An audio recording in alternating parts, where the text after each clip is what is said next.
સુરતમાં લૂંટેરી દુલ્હન ગેંગનો પર્દાફાશ થઈ ગયો। ચોક બજાર પોલીસે મહારાષ્ટ્રથી 2 આરોપીઓને પકડ્યા છે। લૂંટેરી દુલ્હન રેખાદેવી યાદવ સાથે અજય ઉર્ફે સોનુ ગુપ્તાની ધરપકડ થઈ। ચોક બજાર પોલીસ ટીમે લૂંટેરી દુલ્હન ગેંગના 2 આરોપીઓને મહારાષ્ટ્રના બોઈસરથી ઝડપી લીધા। ચોક બજાર પોલીસે મોટી સફળતા હાંસલ કરી। ફુલહારથી લગ્ન કરી રૂપિયા 1.30 લાખ લઈને દુલ્હન ફરાર થઈ ગઈ હતી।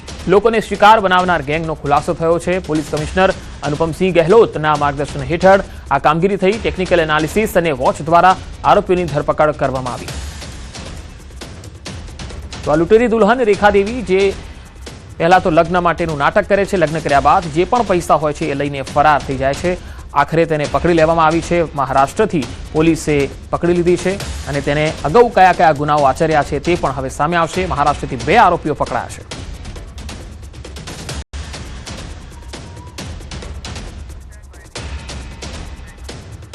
વાત વડોદરાની। વડોદરામાં વણછરામાં ગામ લોકોએ પ્રાથમિક શાળાને તાળાબંધી કરી દીધી। શાળાની શિક્ષિકા પર મારપીટ કરવાનો ગંભીર આરોપ છે। શિક્ષિકા મનાલીબેન જોશીના વિરોધમાં ગ્રામજનોનો આક્રોશ જોવા મળ્યો। બાળકોને યોગ્ય શિક્ષણ ન આપવાનો ગ્રામજનોનો આરોપ છે। આચાર્ય દ્વારા શિક્ષણ વિભાગને અનેક વખત લેખિતમાં રજૂઆત પણ કરવામાં આવી છે।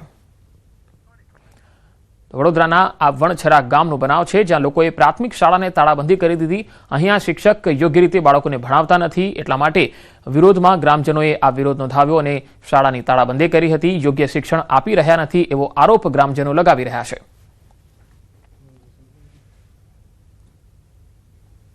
15 દિવસ એટલે કે છેલ્લી મને 20 તારીખ આપો, 20 તારીખની અંદર અમે તેના વિરુદ્ધ કાર્યવાહી કરીશું।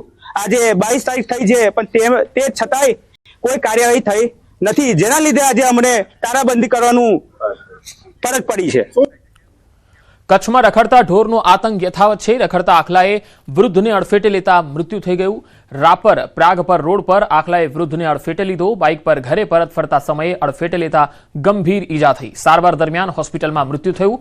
અગાઉ પણ રખડતા ઢોરો અને આખલાઓના કારણે 6 લોકોના મોત થયા છે। તો તમે તસવીરોમાં જોઈ શકો છો કે આ જ રીતે આખલાઓ રસ્તાઓમાં બાજે છે, યુદ્ધ કરે છે અને તેના કારણે વાહન ચાલકોને ખૂબ જ હેરાનગતિ થાય છે। ઘણા લોકો રાહદારીઓ અહીંથી પસાર થતા હોય છે ત્યારે તેમના જીવ પર પણ જોખમ ઊભું થાય છે। રખડતા આખલાઓએ એક વૃદ્ધને અડફેટે લીધો અને તેનું મૃત્યુ થઈ ગયું। ગાંધીનગરમાં કલેક્ટર કચેરી ખાતે બોમ્બ સ્ક્વોડ દ્વારા તપાસ હાથ ધરાઈ। સલામતીના ભાગરૂપે આ તપાસ હતી। કલેક્ટર મેહુલ દવે તેમજ ડિઝાસ્ટર મામલતદારના માર્ગદર્શન હેઠળ આ તપાસ કરવામાં આવી। બોમ્બ સ્ક્વોડના પીએસઆઈ, ડોગ હેન્ડલર સહિત 4 જેટલા કોન્સ્ટેબલની ઉપસ્થિતિમાં આ તપાસ કરવામાં આવી। 2 અલગ અલગ તસવીરોમાં આપ જોઈ શકો છો। સલામતીના ભાગરૂપે આ સર્ચ અભિયાન કરવામાં આવ્યું, તપાસ કરવામાં આવી, કારણ કે ઘણી વખત બોમ્બની અફવાઓ પણ ઉડતી હોય છે, બોમ્બ હોવાની વાત મેલથી પણ આપવામાં આવતી હોય છે। સલામતીના ભાગરૂપે આ તપાસ કરવામાં આવી હતી। 31 ડિસેમ્બર પહેલા ડાંગ જિલ્લામાં પોલીસ વિભાગની કાર્યવાહી। પોલીસ દ્વારા બોર્ડર વિસ્તારમાં વાહનોનું ચેકિંગ કરાયું। સાપુતારા ખાતે મહારાષ્ટ્રમાંથી ગુજરાત આવતા વાહનોનું સઘન ચેકિંગ કરાયું। 31 ડિસેમ્બરને ધ્યાનમાં લઈ પોલીસ હરકતમાં આવી। બોર્ડર વિસ્તારમાં ચુસ્ત પોલીસ બંદોબસ્ત ગોઠવવામાં આવ્યો છે।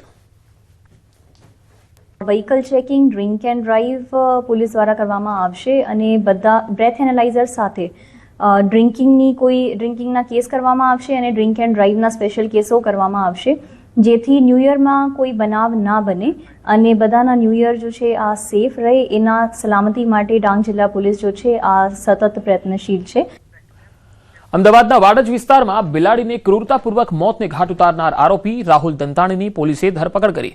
બલોલનગરના ઔડાના આવાસમાં રહેતા રહીશોએ એક બિલાડી પાળી હતી, જેને દૂધ પીવડાવવા જતી વખતે આરોપીની ગર્ભવતી પત્ની પર બિલાડીએ હુમલો કર્યો। પત્નીને હોસ્પિટલ લઈ જતા ડોક્ટરે ગર્ભમાં રહેલ બાળકને જોખમ હોવાનું જણાવતા ઉશ્કેરાયેલા રાહુલે અન્ય સાથીદારો સાથે મળીને બિલાડીને કોથળામાં ભરી એએમસીના પ્લોટ પર લઈ જઈ પછાડીને નિર્મમ હત્યા કરી। આ ઘટનાનો વિડીયો વાયરલ થયા બાદ જીવદયા પ્રેમીની ફરિયાદને આધારે પોલીસે એનિમલ એક્ટ પ્રમાણે ગુનો નોંધી રાહુલની ધરપકડ કરી છે। આ સાથે વિડીયોમાં દેખાતા અન્ય 2 શખ્સોની સંડોવણી અંગે વધુ તપાસ ચાલી રહી છે।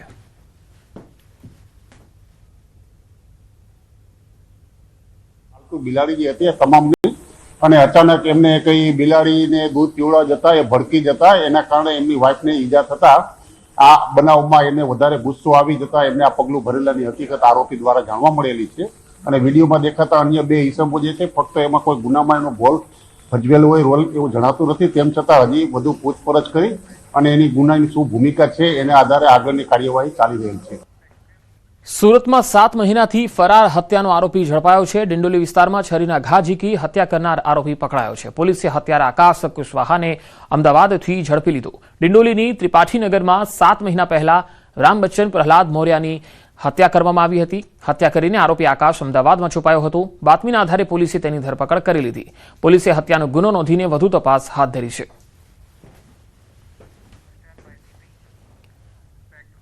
પંચમહાલ જિલ્લામાં નર્મદા સિંચાઈ આધારિત કેનાલો જર્જરિત થઈ જવાથી ખેડૂતો મુશ્કેલીમાં મુકાઈ ગયા છે. કાલોલના બાકરોલ ગામમાં નર્મદા સિંચાઈ આધારિત રતનપુરા માઇનોર કેનાલની જર્જરિત હાલત છે. જાડી ઝાખરા વચ્ચે જાણે કેનાલનું અસ્તિત્વ જોખમાયું છે.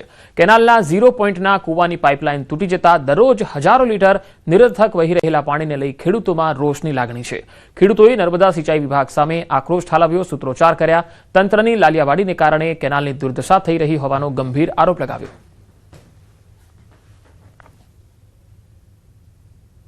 રતનપુરા માઇનોર પાણી આપવા માટે ખેડૂતોને બનાવેલી છે. એમાંથી 4 પોઈન્ટ બનાવ્યા છે. 4 પોઈન્ટમાં 1 પોઈન્ટમાં 1500 મીટર પાઇપલાઇન અંડરગ્રાઉન્ડ થયેલી છે. આજ દિન સુધી એ પાઇપલાઇન સક્સેસ ગઈ નથી અને જે રતનપુરા માઇનોર છે અંદાજે 3 કિલોમીટર જેવી ચાલે છે. છેવાડા સુધી 20 વર્ષથી પાણી પહોંચ્યું નથી. માઇનોર કેનાલની બાજુમાં મારી જમીન છે, ત્યાં કેનાલ ચાલુ થઈ ત્યારથી પાણી મળ્યું નથી. જે પાણી આવે છે એ ગટરોમાં અને તળાવમાં જતું રહે છે. અમને કેટલાય ટાઈમથી પાણી મળ્યું નથી. પંચમહાલ જિલ્લાના કાલોલ તાલુકામાં આવેલા બાકરોલ ગામમાંથી પસાર થતી નર્મદાની મુખ્ય કેનાલમાંથી બ્રાન્ચ કેનાલ અને તેના મારફતે રતનપુરાને જોડતી એક કેનાલ બનાવવામાં આવી છે અને આ કેનાલ મારફતે ખેડૂતોને પાણી પહોંચાડવાનો એક આશય સાથે સરકાર દ્વારા ખર્ચ કરવામાં આવ્યો હતો. પરંતુ આપને સીધા દ્રશ્યો બતાવીશ, આપ દ્રશ્યોમાં જોઈ શકો છો. ખેડૂતોના જણાવ્યા અનુસાર વર્ષોથી આ કેનાલની સફાઈ કરવામાં આવી નથી, જેથી 3 કિલોમીટર લાંબી કેનાલ છે તેના છેવાડા સુધી આજ દિન સુધી પાણી પહોંચ્યું નથી. વળી ખેડૂતો આક્ષેપ કરી રહ્યા છે કે અહીંયા જે નર્મદાની નો વિભાગ છે તેના દ્વારા કોઈ પણ પ્રકારની કામગીરી નથી કરવામાં આવતી. આપને આ તરફના પણ દ્રશ્યો બતાવીશ, આપ જોઈ શકો છો. જે પાણી છે તે વ્યર્થ વહીને હજારો લીટર દરરોજનું પાણી છે તે ખેડૂતના ખેતરમાં નથી પહોંચતું, પરંતુ કોતરમાં પહોંચી રહ્યું છે. આ જ પ્રકારના જે દ્રશ્યો છે આ જ કેનાલ પર આવેલા અન્ય જે આ કેનાલ માટે પાણીના સંગ્રહ માટે બનાવવામાં આવેલા કૂવા છે તેની જ પણ આ જ પરિસ્થિતિ જોવા મળી રહી છે.